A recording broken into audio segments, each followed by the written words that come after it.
श्रील प्रभुपाद की जय, गुरु गौरांग की जय।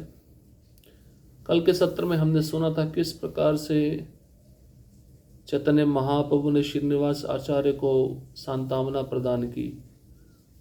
श्रीनिवास आचार्य वैष्णवों के बेरे में रह नहीं पा रहे थे, उनका संग उन्हें प्राप्त नहीं हो पा रहा था। चैतन्य महाप्रभु स्वप्न में आकर श्रीनिवास आचार्य को सांत्वना प्रदान करते हैं, शांत हो जाओ, धैर्य रखो और मेरी जो इच्छा है ग्रंथों का वितरण वह कार्य करो, जिससे सब जीवों तक मैं पहुंच सकूं। उस आदेश के रूप में जो आदेश आचार्यों ने, गोस्वामियों ने ग्रंथों में लिखा है। और साथ ही साथ हमने ये प्रसंग भी श्रवण किया था किस प्रकार से श्रीमती राधा रानी ने रूप गोस्वामी पे कृपा प्रदान की। रूप गोस्वामी की इच्छा हुई अपने बड़े भ्राता सनातन गोस्वामी को खीर खिलाने की। उन्होंने उनको आमंत्रण दिया, लेकिन सामग्री नहीं थी। छोटी सी बालिका, गोप बालिका सारी सामग्री लेकर आई, रूप गोस्वामी को प्रदान किया। रूप गोस्वामी ने उस खीर को बनाया और जैसे सनातन गोस्वामी उस खीर को आस्वादन किए तो उनको एहसास हो गया ये कोई साधारण खीर नहीं है, ये तो स्वयं श्रीमती राधा रानी ने बनाई है। रूप गोस्वामी जब इस बात का उनको पता चला तो वे खिन्न हो गए। खिन्नता का कारण यही था कि श्रीमती राधा रानी हमारी आराध्य देविका है, उनका आराधना हमें करना चाहिए और हम उनसे ही अपनी सेवा करवा रहे हैं, ये ठीक नहीं लगा। अब आज का प्रसंग है वृंदावन में रूप सनातन। किस प्रकार से वृंदावन में दोनों भाई रहते थे, इसके विषय में हम श्रवण करेंगे। यदि कोई वृंदावन दर्शन के बाद अपने देश लौट आता तो महाप्रभु के पार्षद उस व्यक्ति से प्रश्न करते। वृंदावन से लौटने वाले से वह पूछते, वृंदावन में रूप और सनातन कैसे हैं? संन्यास आश्रम में उनके कार्य कैसे हैं? वे किस तरह भोजन की व्यवस्था करते हैं? वे इस प्रकार से पूछते थे। महाप्रभु के पार्षद यह भी पूछते, रूप तथा सनातन किस तरह 24 घंटे भक्ति में लगे रहते हैं? उस समय वृंदावन से होकर आने वाला व्यक्ति श्री रूप गोस्वामी तथा सनातन गोस्वामी की प्रशंसा करते हुए कहता, उन दोनों भाइयों का कोई स्थायी निवास स्थान नहीं है, वे वृक्षों के नीचे निवास करते हैं। एक रात एक वृक्ष के नीचे तो दूसरी रात दूसरे वृक्ष के नीचे। शिल रूप तथा सनातन गोस्वामी ब्राह्मणों के घरों से कुछ भोजन मांग लाते हैं। वे सारे भौतिक भोग का परित्याग करके सूखी रोटी तथा भुने चने ही ग्रहण करते हैं। वे एकमात्र कमंडल लिए रहते हैं और फटी गुदड़ी ओढ़ते हैं। वे सदैव कृष्ण के पवित्र नाम का जप करते हैं और उनकी लीलाओं की चर्चा करते हैं। वे अति उल्लास से नृत्य भी करते हैं। वे लगभग 24 घंटे भगवान की सेवा में लगे रहते हैं। वे केवल 1.5 घंटा सोते हैं और कुछ दिनों तो जब वे निरंतर पवित्र नाम का कीर्तन करते हैं तब बिल्कुल भी नहीं सोते। तो एक सन्यासी को कैसे रहना चाहिए, सन्यासी का जीवन कैसे होना चाहिए, या जो वैरागी है उसको कैसे भगवान का भजन करना चाहिए, रूप गोस्वामी और सनातन गोस्वामी के जीवन चरित्र से हम सीख सकते हैं। तो वृंदावन में दोनों भाई कैसे रहते थे? यदि कोई वृंदावन का दर्शन करके वापस अपने देश लौटता था तो चैतन्य महाप्रभु के पार्षद उस भक्त से प्रश्न पूछते थे। वृंदावन से लौटने वाले से वे क्या पूछते? वृंदावन में रूप गोस्वामी सनातन गोस्वामी कैसे हैं और संन्यास आश्रम में उनके कार्य कैसे हैं, वह कौन कौन से क्रियाकलाप करते हैं और भोजन की व्यवस्था किस प्रकार से होती है, दोनों क्या खाते हैं। और महाप्रभु के पार्षद भी यही प्रश्न पूछते थे रूप गोस्वामी सनातन गोस्वामी के विषय में। कैसे दोनों भाई 24 घंटे भक्ति में लगे रहते हैं। उस समय वृंदावन से जो भी आता था रूप और सनातन गोस्वामी की प्रशंसा करता था और उन दोनों भाइयों का किस प्रकार से वे रहते हैं पूरा प्रश्नों का उत्तर देता था।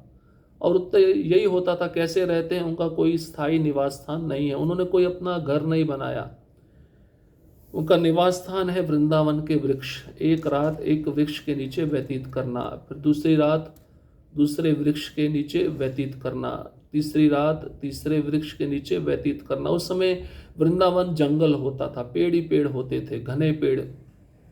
आजकल तो वृंदावन वह जंगल नहीं रहा, शहर बन गया। और वृक्षों के नीचे निवास करते हुए ग्रंथों को लिखना और अनेक प्रकार के क्रियाकलाप करना, अपने जप करना। और खाने की व्यवस्था कैसे होती थी? दोनों भाई रूप गोस्वामी सनातन गोस्वामी मधुकरी मांगने जाते थे, भिक्षा मांगने जाते थे ब्राह्मणों के घरों से। उनको कुछ भोजन मिल जाता था, और भोजन कैसा होता था? सूखी रोटी तथा भुना हुआ चना, इसी को ग्रहण करते थे। पूरी तरह से भौतिक भोग को त्याग दिया था। उनके हाथ में कमंडल रहता था, फटी गुदड़ी ओढ़ते थे, ऐसा कपड़ा जो फटा हुआ होता था। ऊपर तो कोई वस्त्र होता ही नहीं था, केवल अपने निचले भाग को ढकने के लिए थोड़ा सा फटा हुआ कपड़ा ओढ़ लेते थे। कार्य क्या था दोनों का? सदैव कृष्ण के पवित्र नाम का जप करना, मतलब इस महामंत्र का 24 घंटे जप करना, और कृष्ण की लीलाओं की चर्चा करना, और उसके साथ ही साथ कृष्ण के कीर्तन में उत्साहपूर्वक नृत्य करना। 24 घंटे रूप गोस्वामी सनातन गोस्वामी इसी सेवा में लगे रहते थे। 24 घंटे में से 1.5 घंटा सोते थे, और कुछ दिनों तो जब उनको पवित्र नाम में आनंद आता था तब वह बिल्कुल भी नहीं सोते थे। 24 घंटा जागे रहते थे और इन्हीं दिव्य क्रियाकलापों को करते रहते थे। कबू भक्ति रस शास्त्र करे लिखन, चैतन्य कथा सुने करे चैतन्य चिंतन। चैतन्य चरितामृत मध्य लीला 19वां अध्याय 131वां श्लोक। कभी वे भक्ति संबंधी दिव्य साहित्य की रचना करते हैं, तो कभी वे श्री चैतन्य महाप्रभु के विषय में सुनते हैं और उन्हीं के विषय में चिंतन करने में अपना सारा समय लगाते हैं। कबू भक्ति रस शास्त्र करे लिखन, कभी कभी अब निवास स्थान नहीं था, वृक्ष के नीचे बैठकर ही ग्रंथों को लिखना, और चैतन्य कथा सुने, चैतन्य महाप्रभु की कथा सुनना, चैतन्य महाप्रभु के बारे में चर्चा करना दोनों भाइयों को बहुत प्रिय लगता था। और करे चैतन्य चिंतन, चैतन्य महाप्रभु के विषय में चिंतन करते थे, अपना सारा समय इसी में लगाते थे। जब श्री चैतन्य महाप्रभु के पार्षदगण रूप गोस्वामी तथा सनातन गोस्वामी के कार्यों के विषय में सुनते, तो वे कहते, उस व्यक्ति के लिए कौन सी विस्मय की बात है जिसे महाप्रभु की कृपा प्राप्त हो चुकी है। अब चैतन्य महाप्रभु के पार्षद जब ये बातें सुनते थे कि रूप गोस्वामी सनातन गोस्वामी कैसे रह रहे हैं, उनका वैराग्य का स्तर कितना ऊंचा है, तो इसके विषय में सुनकर उनको कोई आश्चर्य की बात नहीं होती थी, क्योंकि उनको पता था कि भाई जिस पे चैतन्य महाप्रभु की कृपा है ये सब उसके लिए संभव है। कम सोना, 24 घंटे जप करना, भक्ति शास्त्रों का लेखन करना, एक वृक्ष के नीचे एक रात बिताना, ये सब कृपा चैतन्य महाप्रभु की उनको प्राप्त हो चुकी है, इसलिए वे ऐसा कर पा रहे हैं। श्री रूप गोस्वामी ने स्वयं ही अपनी पुस्तक भक्ति रसामृत सिंधु के पहले स्कंद के पहले अध्याय के 2 श्लोक के मंगलाचरण में श्री चैतन्य महाप्रभु की कृपा के विषय में लिखा है। हृदयस्य प्रेरणया प्रवृत्तो अहम वराक रूपो अपि तस्य हरे पद कमलम वंदे चैतन्य देवस्य। चैतन्य चरितामृत मध्य लीला 19वां अध्याय श्लोक क्रमांक 134। यद्यपि मैं मनुष्यों में सबसे नीच हूँ और मुझे कोई ज्ञान नहीं है, किंतु मुझे भक्ति विषयक दिव्य ग्रंथ लिखने की प्रेरणा कृपा पूर्वक दी गई है। अतः मैं पूर्ण पुरुषोत्तम भगवान श्री चैतन्य महाप्रभु के चरण कमलों पर नमस्कार करता हूँ, क्योंकि उन्होंने ही मुझे इन ग्रंथों की रचना करने का अवसर प्रदान किया है। तो जगह जगह पर रूप गोस्वामी अपने को अधम कहते हैं, नीच कहते हैं, पापी कहते हैं, और इस श्लोक में भी कहते हैं मैं अधम हूँ, मुझे कोई ज्ञान नहीं है, लेकिन भक्ति विषयक ग्रंथ लिखने की कृपा मुझे चैतन्य महाप्रभु से प्राप्त हुई है।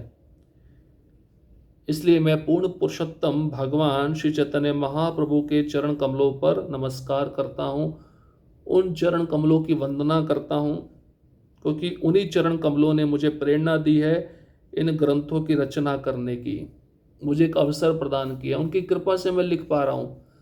जब उनकी कृपा नहीं होगी तब मैं कुछ भी लिख नहीं पाऊंगा। एक शिष्य को ऐसे ही विचार करना चाहिए। मैं कुछ भी भक्ति कर रहा हूँ, सेवा कर रहा हूँ और मुझे उसमें निपुणता भी प्राप्त हो गई है, किसकी कृपा है? मेरे गुरु की कृपा है, वैष्णव की कृपा है। क्योंकि भक्ति में कृपा पे आश्रित रहकर ही हम आगे बढ़ सकते हैं, और मुख्य रूप से अगर वैष्णव की कृपा मिलेगी तो हम जल्दी आगे बढ़ सकते हैं। षड गोस्वामियों की चर्चा करते हुए भक्ति शास्त्रों को लिखना व पढ़ना रूपी भक्ति अंगों के साधन के संबंध में श्रील भक्ति सिद्धांत सरस्वती गोस्वामी ठाकुर जी ने जो शिक्षा प्रदान की है वह विशेष ध्यान देने योग्य है। तो भक्ति का एक अंग है इन गोस्वामी के द्वारा रचित ग्रंथों को पढ़ना। तो भक्ति सिद्धांत सरस्वती ठाकुर महाराज अपनी टीका में क्या कहते हैं कि इन ग्रंथों को पढ़ना कितना जरूरी है जो षड गोस्वामियों ने लिखे हैं। इस प्रकार वैराग्य से परिपूर्ण जीवन में कभी वे षड गोस्वामी भक्ति रस शास्त्र लिखकर कृष्ण भजन करते तो कभी नाम संकीर्तन करते,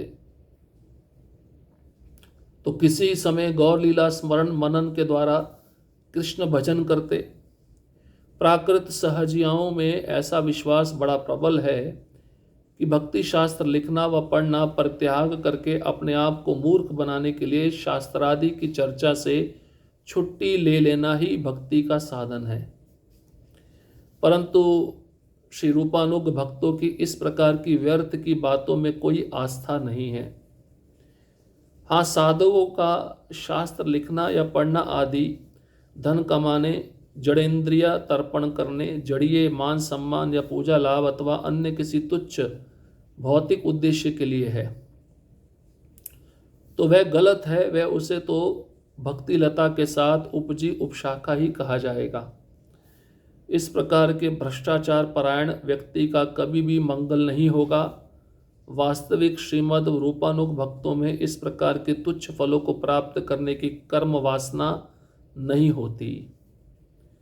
कहने का मतलब ये है, जो षड गोस्वामी हमारे हैं वैराग्य से परिपूर्ण है, जीवन में कभी भी उन्होंने विषय भोग नहीं किया। ऐसे षड गोस्वामी भक्ति रस शास्त्र लिख रहे हैं, साथ ही साथ कृष्ण के पवित्र नामों का जप भी करते हैं और कृष्ण भजन भी करते हैं और गौर लीला स्मरण मनन भी करते हैं, साथ ही साथ कृष्ण का भजन भी चल रहा है। लेकिन जो प्राकृत सहजियाँ होते हैं, जिनको दिखावा करने की बहुत आदत है भक्ति में, मैं सखी बन गई, मैं रासलीला करना चाहता हूँ, ऐसे लोग जो प्राकृत सहजिया कहलाते हैं, जो भक्ति का ढोंग करते हैं, दिखावा करते हैं, ऐसा समझते हैं कि हमारे अंदर भाव भक्ति के, प्रेम भक्ति के सारे भाव प्रकट हो गए। वो भाव शुद्ध भक्ति के आधार पर प्रकट होते हैं, लेकिन ये शुद्ध भक्ति तो करते नहीं है, लेकिन उन भावों का दिखावा करते हैं लोगों को आकर्षित करने के लिए। ऐसे प्राकृत सहजिया लोग, इनका बड़ा विश्वास प्रबल होता है किसमें?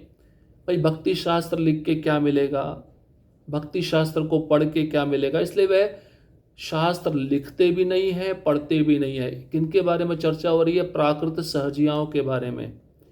तो भक्ति शास्त्र लिखना पढ़ना इनका परित्याग कर देते हैं प्राकृत सहजिया, और दूसरों को मूर्ख बनाने के लिए शास्त्रादि की चर्चा भी नहीं करते।